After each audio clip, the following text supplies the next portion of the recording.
في حلقة هذا الأسبوع من برنامج لقاء اليوم الذي يأتيكم من العاصمة الفرنسية باريس. ضيفنا اليوم وزير الداخلية المغربي الأسبق إدريس البصري، واحد من أكثر وزراء المغرب نفوذا وأكثرهم إثارة للجدل. السيد إدريس البصري، شكرا جزيلا لك على تلبيتك لهذه الدعوة. لو بدأنا بعناوين الصحف خاصة المغربية منها، يثار اسمك كثيرا هذه الأيام في قضايا فساد محاكمات في المغرب. هناك من يتحدث عن صدور مذكرات اعتقال في حق ابنكم. منذ مغادرة الحكومة أي في نوفمبر 99 قامت ضجة مفتعلة من بعض الأوساط التي تريد بعد دفن الحسن الثاني رحمه الله أن تدفنني، لأنه كنت أحد المخلصين لجلالته وأحد المنفذين لسياسته. قد يجادل البعض أن لكل نظام رجاله، لماذا لا يذهب إدريس البصري إلى التقاعد الهادئ كما يفعل كل الوزراء السابقون؟ ما خلونيش، لم يتركونك. أنا لن يتركوا، ما خلونيش، لن يتركوني. أنا أتكلم لك، محمد السادس نصره الله أخذ الملك، هي ورثه، فإذا ببعض الناس العاملين معه وهم أقلاء. محمد السادس ورث الملك بموت أبيه، وهم بغوا يورثوا الجاه والعمال وكذلك الساعة الكبيرة والجاه الكبير بموتي أنا. إذا لا تعتقد أنه من الضروري إعادة النظر في المرحلة السابقة للمغرب، تصحيح بعض الأخطاء التي وقعتم فيها لما كنتم في المسؤولية؟ المسؤولية في المغرب هي منقسمة ومتشتتة الأطراف. المسؤولية، هناك شعب مغربي واعي تماشى وجلالة الملك الحسن الثاني دائما ليد في ليد، لا الشعب المغربي بحر نزل. ثانيا، هناك برلمان، هناك مؤسسات، هناك قضاة، هناك محاكم، هناك صحافة، هناك رأي العام. لو انتقلنا بالتحديد إلى هذه القضايا التي نتحدث عنها، لو بدأنا بقضية الصحراء مثلا، ارتبط اسمك بهذا الملف خلال الفترة التي قضيتها في السلطة. هناك من كان يعتقد أنك كنت تعرف عن الملف أكثر مما يعرفه وزراء الخارجية المتعاقبون في المغرب. الآن أثارت تصريحاتك بعد الجدل. هناك من يرى إذا فشل السيد إدريس البصري في إيجاد حل لمشكلة الصحراء خلال 25 سنة في السلطة، كيف يجدها الآن وهو في منفاه الاختيار في باريس؟ أولا، أنا لا أطالب أو لا أريد أن أكون الرجل الذي يجد حل. قضية الصحراء الغربية أقولها وأكررها، الصحراء الغربية هي قضية أصبحت متداولة وأصبحت بين يدي الأمم المتحدة. أقروا بمطالبة من المغرب ومن جلالة الملك الحسن الثاني موحد المملكة المغربية. المغرب والحسن الثاني رحمه الله هم الذين طلبوا بإجراء استفتائي في الصحراء الغربية. لكن بعض المغاربة يؤاخذون عليك حينما تقول في جملة واحدة الصحراء الغربية والحسن الثاني موحد المغرب. كيف يجتمع الاثنان؟ يجتمع الاثنان لأن الصحراء الغربية اسم دولي واسم جغرافي واسم متداول عليه. الصحراء المغربية راها في وسط المغرب، وأنا اللي كنت من الأولين ولا زلت أن أدافع عن الصحراء المغربية، وانا اللي نظمت الاداره فيها. ونجي نقول انا الصحراء الغربيه اللي هي مغربيه، يجي يقول لك انا خائن. الخونه هم من يتمشوا بهذا الكلام، ولا اقبل ذلك. واذا ما جاءت الاقدار وساكون ذلك، سأبين من هو الخائن ومن هو الصالح ومن هو الطالح. هناك من يقول انك الان توظف هذه القضيه لابتزاز النظام في المغرب الان، لان لديك مشاكل معه وانك تغازل خصوم المغرب في هذه القضيه. اسمح لي، انا ما عندي اي مشكل مع النظام. فجلاله الملك محمد السادس هو هنا هو ابن جلالة الملك الحسن الثاني، وراه ما يدخل حتى في شي راس ولا ذهن مغربي أن إدريس البصري يقول أو يقوم إما بكلام أو بعمل للمس من جلالة الملك محمد السادس، لأنه ملك، لأنه شرعي، ولأنه أكثر من ذلك ابن الحسن الثاني، وأنا أقدس الحسن الثاني كما أقدس محمد السادس. ارتبط اسمك شئت أم أبيت بأوضاع الحقوق المدنية والسياسية في المغرب. لو انطلقنا من الصحراء إلى هذا الملف، هناك من يقول إن الأوضاع بدأت تتفجر بقمعك على رأس وزارة الداخلية للصحراويين في مظاهرة العيون. كيف ترد؟ أرد بسهولة وبواقع.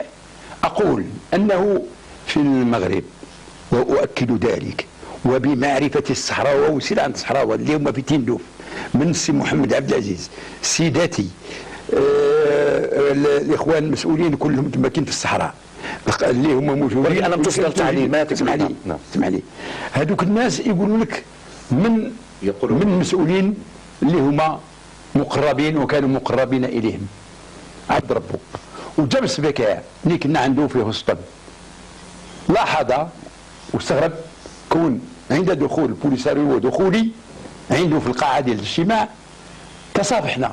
هناك كما تعلم لجنة الصفح والتصالح في المغرب. هذه اللجنة التي أسست لدراسة ملفات الانتهاكات التي شهدها المغرب في سنوات ما يعرف بالجمر والرصاص إلى آخره. حالات بشعة من تتراوح بين الاختفاءات القسرية إلى العاهات المستديمة، إعدامات خارج القانون، إلى الجنون. ألا تشعر بأي مسؤولية شخصية تجاه هؤلاء؟ أكثر من 14,000 حالة. سي العالمي، أنا لست بمسؤول عن أي خرق لحقوق الإنسان ولكرامة الإنسان ولكذلك روح الإنسان أو لانتيغريتي ذاتية الإنسان. هذه أنا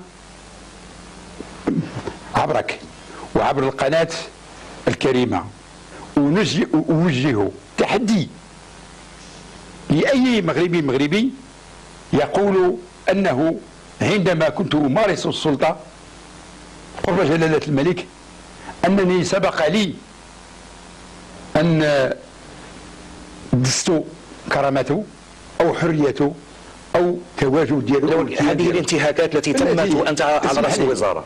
أنا على رأس الوزارة لكننا مكلفين بالبناء 36 سد، كنا مكلفين بالطرق والمكلفين بالمخابرات بلاتي المخابرات ما كتوكلش الناس. كنا مكلفين بالتعليم، بالتدريس، بالاكل، بالتصحيح، بالتطبيب. كنا مكلفين بالهدوء والنظام والسكينه وببناء مؤسسات تمثيليه. وزير الداخليه هو اللي عنده السفاره ديال الشرطه ويعمل المرور. هل وزير الداخليه هو اللي كاين في المفوضيات ديال الشرطه او ديال الدرك؟ وهناك مسؤولين الآن أقولها، المسؤولين الحقيقيين عن ما تسمونه وهو قليل جدا في دولة قامت منذ 40 سنة المغرب، وإذا ما قارنته مع الدول المجاورة أو الدول البعيدة أو القريبة ما كاين حتى شي دولة بحال المغرب، بحال الدولة ديال جلالة الملك الحسن الثاني، والكل عائش فيها، وجميع الزعماء السياسيين قائمين الحياة ويتمتعون بكرامة وبحلاوة العيش وبحرية الانتقاد ويقولون ما يشاءون. وأنا مشرد في باريس ما عنديش باش نلاقي الشهر. يا سلام. قبل أن نعود إلى التشرد الباريسي، تشرد وأقوله وأؤكده، وستأتي لجنة دولية للبحث عن إقامتي هنا في باريس. أنا ما عندي شيء، عندي غادي نتكلم وغادي نطلب من جلالة الملك رفع هاد الأمور هذه. ما طلبت شيء، أنا ما غاديش نمشي ضحية. علاش؟ مالي؟ وكوزير أنا وطني كبير في المغرب. نعم. وعلى المستوى الإنساني ما دام ذكرت هذا التشرد، هل تشعر الآن ببعض التعاطف مع المعارضين السابقين الذين كانوا مشردين في باريس وغيرها وكانوا ممنوعين من الدخول إلى المغرب؟ كليا تماما. واليوم قال لك يا سيدي أجي، هذه خصك تعرفها، أجا السي إدريس البصري للرباط باش نمشي عند واحد الكاتب العام ديال او نائب الكاتب العام ديال واحد الولايه او عماله اجي باش تاخذ الباسبور ديالك. هذه اش كتسمى هذه؟ الحقره، الظلم، الاحتقار، ولا اقبله. ولكن استاذ دريس البصري، هناك من يجادل بانك شخصيا على راس الوزاره وزعت مذكره على القنصليات تقول ان التجديد يتم في المغرب بالنسبه لغير المقيمين في الدول. كلام، وهذا لا يمكن ان يصح، واقول لك لماذا؟ لانه كان هناك اتفاق دولي اللي كينظم العمل الدبلوماسي والقنصلي في العالم كله. السفير يقوم باعمال سياسيه والقنصل يقوم باعمال اداريه، ولكن يجدد للمقيمين لا لا لا لا, لا, لا كلام. انا كنقول لك الثوابت الدوليه اللي هي مبنيه على القانون الدولي. يا سلام، واخا تكون كاع مذكره فعلا ما كايناش، ولو تكون مذكره ما غاديش تتمحي التنظيم الدولي. من مذكره وقعتها وانت ما وقعتهاش، ما يجي توقعني دابا بزاز مني، راه اختراع ديالهم. يا سلام، وانا ملي كنجي المعارضين اللي خداو السلاح ضد الملك، منهم الفقيه البصري، منهم ناس اخرين. لماذا لا تعود الى المغرب؟ لماذا لا تعود الى المغرب وتجازي جوازك؟ علاش نعود للمغرب؟ بالاحتقار. هل تخشى من شيء؟ لا لا لا لا، لا اخشى شيء، لانه جلست 5 سنين، وقبل 5 سنين 20 عام ولا 25 عام ولا 30 عام هناك قرب جلاله الملك، وكان الكل يوجهوا لي الانتقاد، ما يقدروش يوجهوا الحسن الثاني رحمه الله. والان راه 5 سنين راه قلبوا كل شيء. وانا اتحدى اي احد مسؤول ان يجد ما هو الان كيتكتب في بعض الصحافه التي هي مأمورة وهي مؤجرة. سنأتي على الصحافة، ولكن يبدو أن متاعب السيد رئيس البصري تتجاوز دسائس القصر. هناك من يرى على مستوى انتهاكات حقوق الإنسان أن بعض هؤلاء المغاربة الذين تضرروا، وكما قلت تتراوح الانتهاكات بين الإعدام خارج القانون إلى العاهات مستديمة. واحد الإعدام خارج القانون وريني شي واحد إعدام. أما الآن احنا خدمنا مع جلالة الملك الحسن الثاني منذ الستينات. جا اول مؤامره ديال 63 ديال الاتحاد الوطني للقوات الشعبيه باش بغاو يقتلوا الملك في القصر ديالو. ولكن اسمح لي، الناس تبحث عن ابنائها المختفين لحد الان. واسمح لي، جات 65 مظاهرات ضد الدار البيضاء، جات بعد تدخلات من طرف بعد المغاربه المقيمين في الجزائر عام 67 68.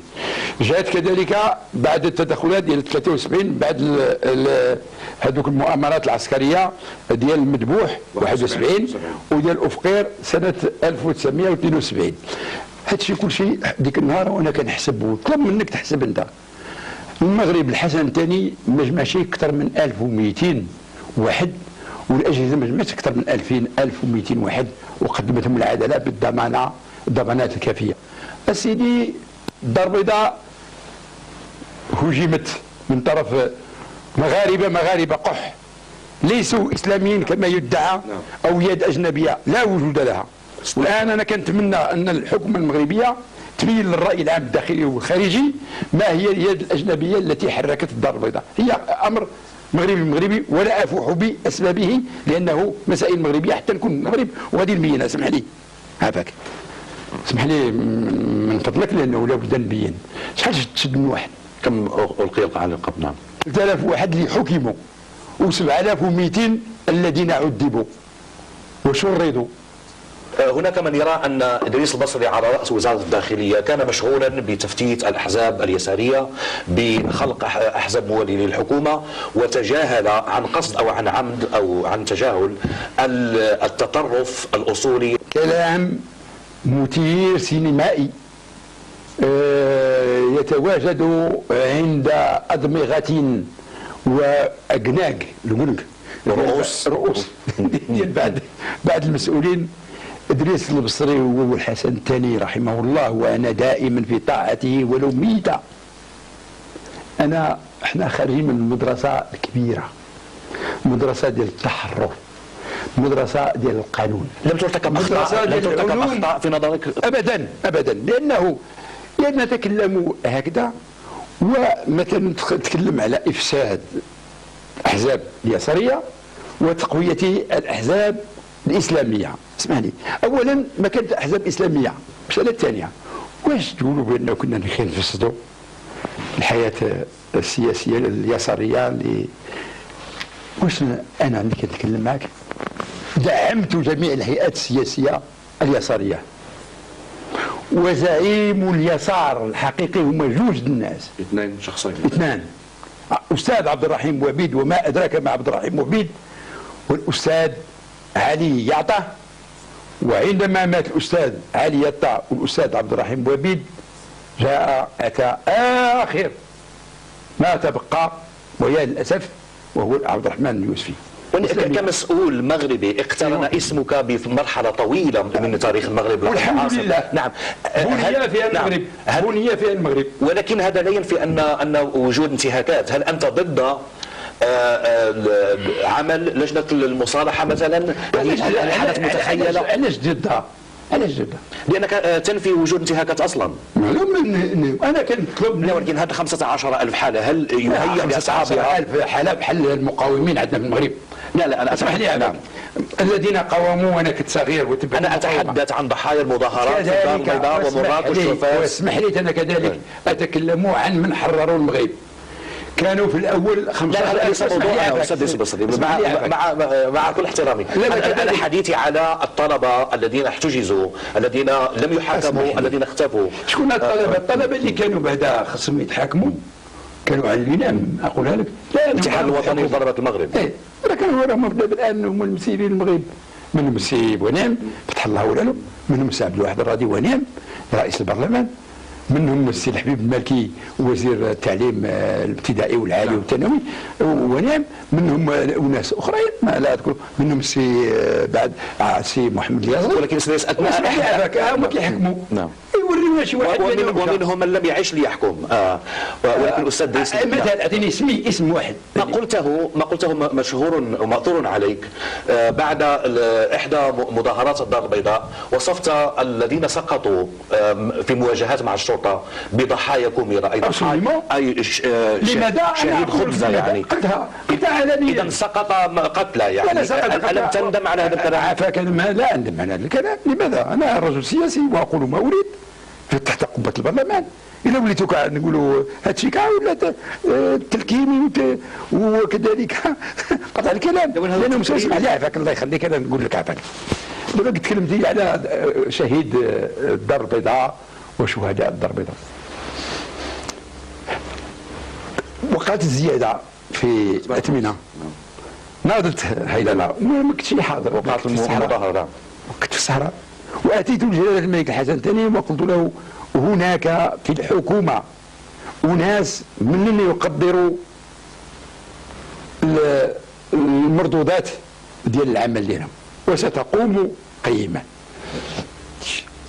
كان حزب الاستقلال في الحكومة، كان الأحرار في الحكومة، كان يترأسه الأستاذ المرحوم العظيم الأستاذ المعطي بوعبيد، وقاموا بهذا العمل. ما تتحمل اي مسؤوليه؟ ما قيموش الحاله امرهم. انا ملي قيمت مشيت عند جلاله الملك المغفور له وقلت له حرفيا انه الامور لا تمر بخير. فوقعت الواقعه ومات 18 فردا. وانا اقول الاتحاد الاشتراكي وعلى الخصوص السي محمد اليازري شبه هذوك المحرقين والحارقين والأواش مثلهم بالسي محمد الزرقطوني. وصفت للتو الذين تظاهروا ضد الحكومة بالأوباش. هل في نظرك كل من خرج احتجاجا على ممارسة حكومية هو من الأوباش في نظرك؟ لا لا لا لا، لكن هناك في آخر المطاف 10 سنوات الأخيرة فتحنا الاحتجاج السلمي التظاهر، وكانوا دي سيتين عشان هم سيتين الوقفات والجلسات احتجاجية منظمة، كانت المسيرات منظمة، كانت الصحافة تتكلم. لا لا لا إلى اسمح لي هذاك الاحتجاج السلمي باحترام القوانين مرحبا. أما الاحتجاج يبدأ بحرق سيارات الركوب طبيسات وبالحافلات وبإحراق الحوانيت والمتاجر ديال الناس ولجزر العيالات وذبح الاولاد ابدا ولن اقبلها ابدا. سؤال اخير حول الاوضاع الحقوق المدنيه والسياسيه في المغرب. هناك من يعتزم المجيء هنا الى باريس ورفع قضايا على ادريس البصري مرحبا بهم ويا الف مرحب. انا راني شخصيا واقولها لك من الان، نهار يجي وغنعمل لهم حفله وداك التهريج كذبوا. انا كنقول لك السي العالمي ووجهه